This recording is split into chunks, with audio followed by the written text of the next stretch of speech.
Gastroesophageal reflux disease or GERD. Habang tayo kumakain, ang pagkain na ini-ingest natin ay dadaan sa esophagus, pupunta sa ating sikmura, at mag-open yung sphincter na yan para pumasok yung pagkain. And then magko-close siya. After natin kumain, yan ang normal. Ang problema sa GERD, yung araw na yan nakita nyo, is hindi siya nagsasarado after kumain. Nagfe-fail siya magsarado, nananatili siyang open. So that's why the food content sa ating stomach is nagba-backflow. Ang tawag doon is acid reflux.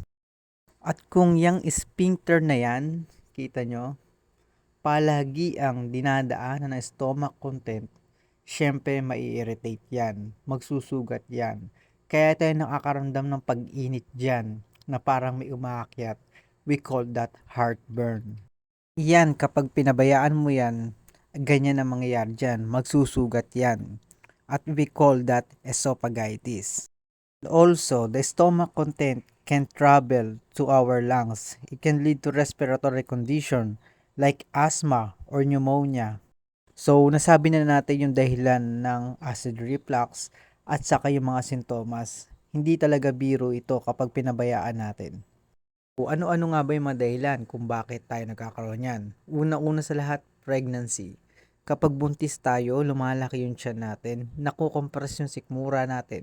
Kaya yung pagkain natin nagba-backflow pataas, nagkokos ng acid reflux. Normal sa buntis talaga nagkakaroon ng acid reflux. Number 2, smoking. Ang smoking, nagkokos ng relaxation ng sphincter na diniscuss ko kanina. So that's why ang food content natin is nagba-backflow, nagre-relax. Kaya bumabalik yung pagkain natin. Can lead to acid reflux. 3 is medications. There are some medication na nagkokos ng acid reflux natin at irritation ng ating sikmura. Especially yung ibuprofen o yung mga pain reliever. And also number 4, spicy foods. Yan, number 1 yan. Nagkokos ng acidic natin o irritation ng ating sikmura. Yung maaanghang na pagkain. Ano nga ba natin i-prevent to? Siyempre, una-una sa lahat, yung mga spicy food. Iwasan muna natin yung mga spicy food. Pangalawa, yung mga medications. Tanong mo natin sa doktor kung nagkokos ba to ng irritation sa ating sikmura.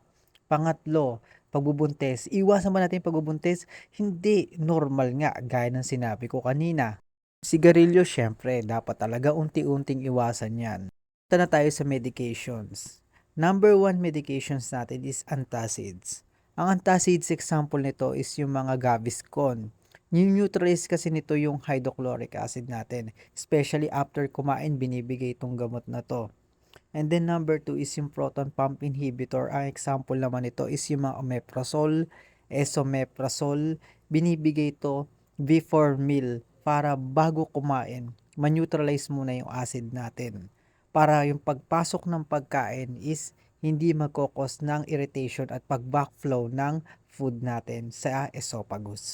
Dalawa lang naman ang kadalasan binibigay ng doktor na medications sa ating GERD or acid reflux.